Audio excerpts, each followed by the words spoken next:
MEDICOM toy MAFEX IRONMAN comic version was released on the 30th of September and retails for 14,000 yen or about $97 before shipping. I'm going by the current conversion rate, so give or take a couple of dollars depending on what time and place you pick them up from.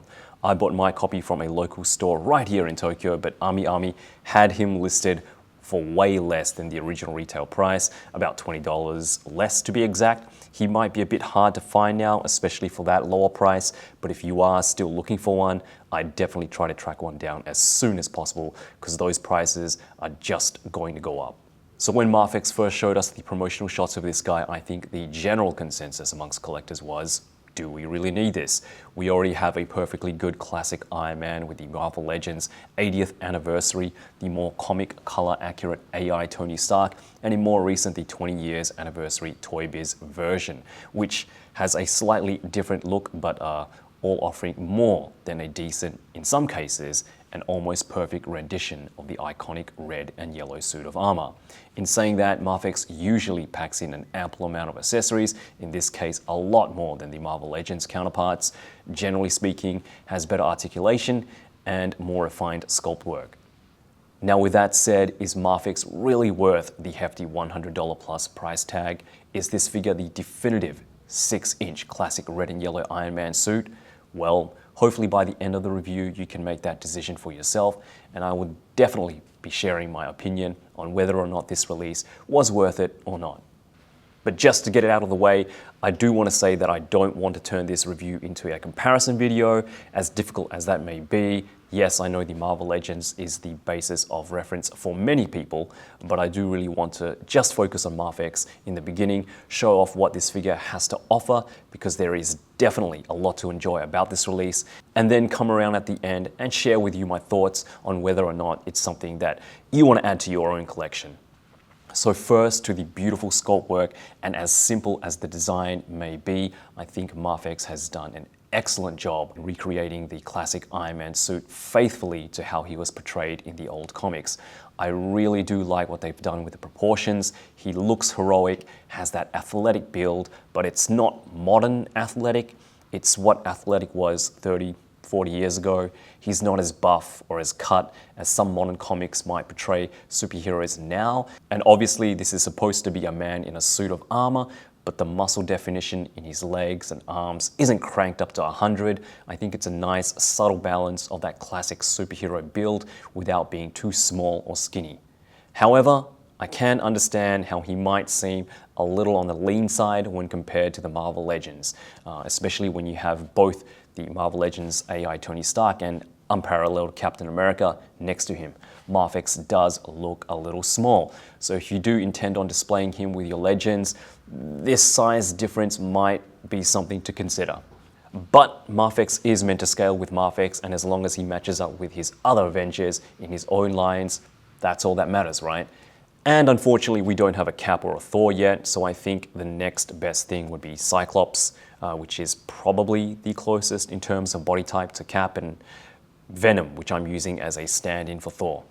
And when you have the MAFEX Iron Man standing next to these guys, I think it works really well. And I can't wait for MAFEX, Thor, and Cap. It'll probably be a couple more years till we see those three together, but good things come to those who wait, or something like that.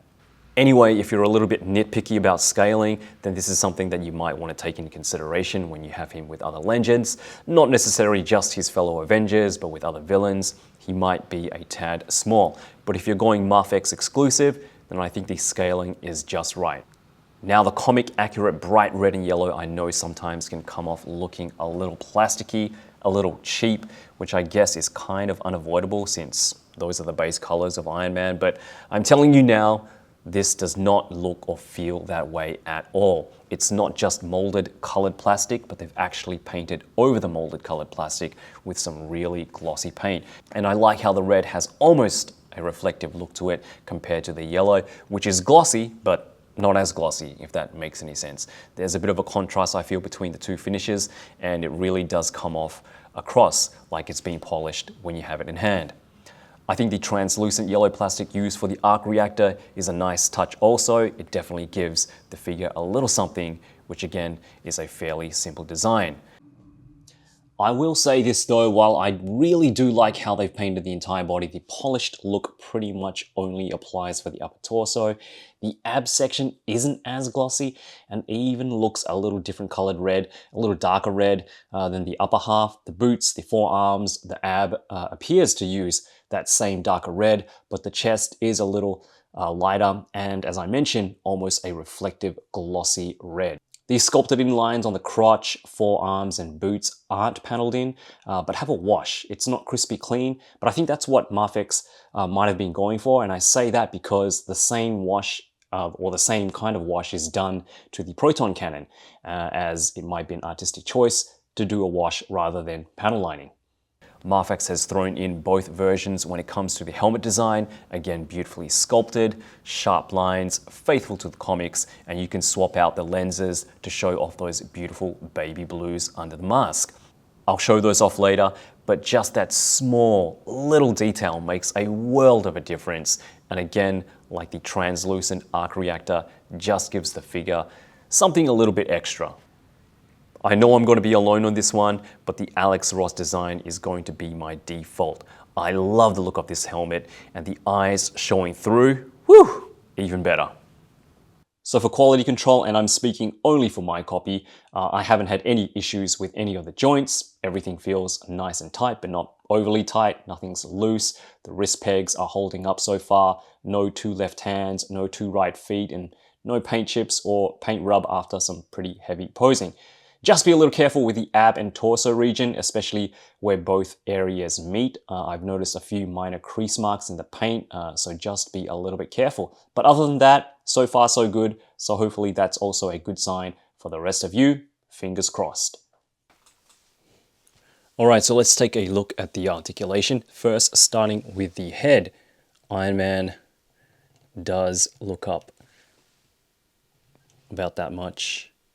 And it's a little limited because of the way that the head here is sculpted.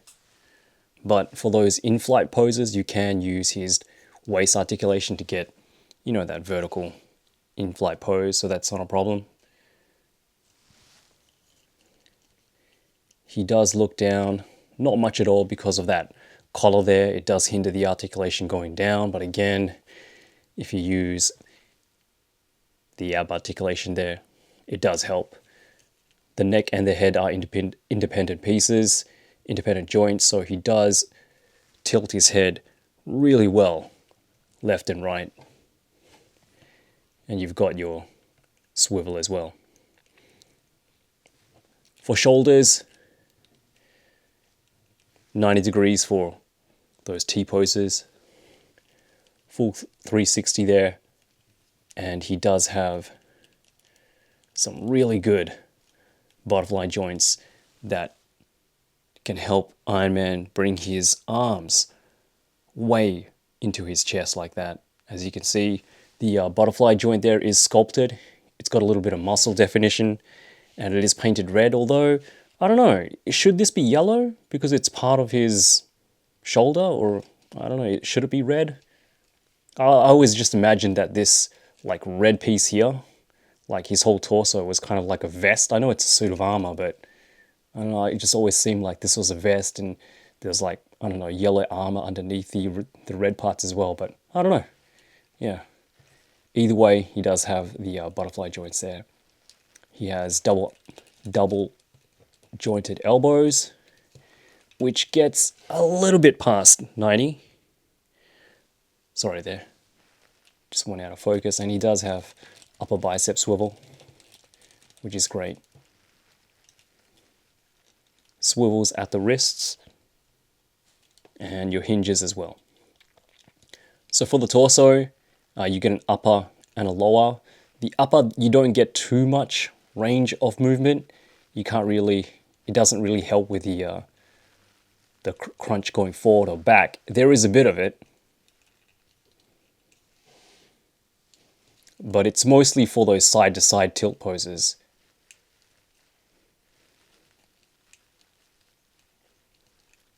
You're going to get most of the ab crunch from the lower waist joint there. So together, It's pretty decent actually. And again, going back, pretty good. It is a ball joint there, so you do get your swivel, left and right swivel, and again, even more left and right tilt. You do get a little bit of a gap there, but that's a lot of range of movement for his torso. So these discs here, which are on his waist, it's a little bit hard to see. Let's see if I can focus in on there. All right, so these discs here, they're like on loops, and they kind of, you can't actually take them off, but they're looped into his waist. So you can move them out of the way. And it is a very thin bit of plastic. I don't know if that's coming across well enough, but it's like a little hoop and it goes through the waist there, and you can move it up and down. It is free, but do be careful. I don't feel like it's gonna break anytime soon. It doesn't feel fragile. This plastic here is made of a little bit softer plastic than the rest of the body, but still, I'd just be cautious, just in case. So for the legs, Iron Man does have drop-down hips, which is great because he can get his legs out pretty far out. And you can get them forward about 90, but not too much back because of the way that his butt's sculpted there. He does have an inner thigh cut, hidden inner thigh cut, sorry about that, it's not focusing, inner thigh cut, and he does have double jointed knees. No boot swivel, but there is swivel there at the ankle. His foot does go down, goes up quite a fair bit, toe articulation, and you get your ankle pivots. Really good ankle pivot. There we go. But yeah, very good articulation. Again, we are talking about MAFEX, so you know it's to be expected. But yeah, I think he's going to get any other poses that you can think Iron Man or you would want Iron Man to pose in. You know, your superhero landing, your in-flight poses, pretty much anything you can think of. Really decent, really good articulation there for Iron Man, which was what I was looking for, especially those nuance poses. We actually get quite a lot of accessories for Iron Man here, more than I thought originally, and one particular accessory that might seem a little out of place considering the base figure itself. And yes, I am talking about the proton cannon. It's big, not as big as the Marvel Legends version. It's silver, and it's meant for this Iron Man, which looks great together if that's how you want to use it, and it might match up just a little bit better than the recent Marvel Legends version that they released. Since the silver finish on this cannon, I think, looks a little bit better when paired up with the metallic paint job of this modular Iron Man. But MAFEX did design the cannon to be used with this version of Iron Man, and to do that, you'll have to remove the handle piece from the base of the cannon, slot in your cannon holding hand, and attach the hand, which is holding the cannon, to the rest of the arm. The cannon by itself is too heavy and clumsy to hold on its own, although I'm sure you figure balancing artists could probably make it work. The cannon does come with a double arm stand to prop it up and to hold it in place, so that is also something that's an option there if you want to use it. We get a ton of hands, a pair of fists, 2 relaxed hands, 2 open palm hands, 2 flight or salute hands, and a pair of repulsor blast hands with and without pegs for your repulsor effects, which are these 2 semi-translucent orange effect parts which plug right in to the hands.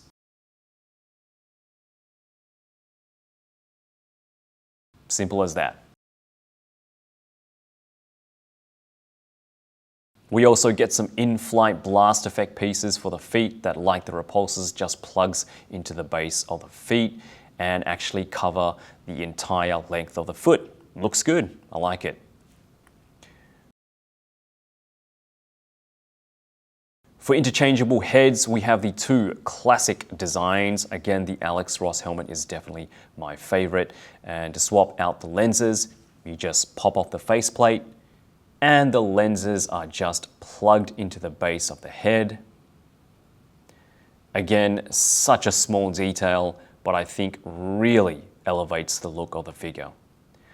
And here we have the unmasked Tony Stark head, which I think looks pretty good. I know it's not everyone's cup of tea, but I like it. It's got that 70s almost Charles Bronson look to it. And if you don't know who Charles Bronson is, then I guess you're not a fan of classic movies, or I'm just getting really old. But I think it's pretty accurate to how Tony was portrayed in the 70s. I know that Marvel Legends Tony Stark head is probably everyone's go-to, and I really love that head sculpt too.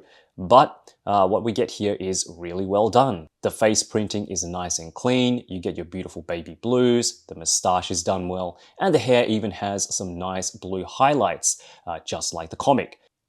Still, if you're not feeling MAFEX's head, with a bit of blue tack, you can definitely use the Marvel Legends Tony Stark head and do a bit of mix and matching. I think the heads match up pretty well. The Marvel Legends head is, or might be, a little bit big, but I think it actually looks pretty good. Last but not least, we get them roller skates, which are an entire foot piece, which, if you have any of these Spider-Man figures with the magnetic feet, you just pop off the feet that it comes with, and it's just a matter of popping this skate feet on. So should you buy this figure? Should you keep your pre-order? Is this better than the Marvel Legends? Is the Marvel Legends better? Well, like I said at the beginning of the video, hopefully after coming this far, you would have gotten a better look and feel of what the MAFEX Iron Man is all about. Honestly speaking, I don't really like saying whether something is worth it or not, because I kind of feel it's, somewhat relative and really depends on the person. People collect for different reasons. Different people have different criteria when it comes to what they're looking for in a figure, what they're looking for in their collection. If you want comic book accuracy, a figure that has great articulation, your essentials for accessories, and will look great with the rest of your legends, either the 80th or the AI Tony Stark are perfect figures for those reasons. But if you want something that's a bit more refined, something that can pull off all those nuanced poses that you're looking for, a ton of accessories and options for your ACBA and photos, then I'd have to say MAFEX.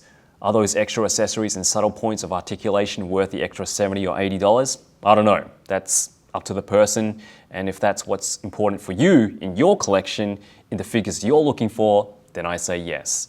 I can't deny the highest price. I can't sit here and deny the high price tag. Yes, it is expensive, and I personally would have been happy with or without the proton cannon if it meant bringing down the cost to under $100. But overall, I am really satisfied with this release.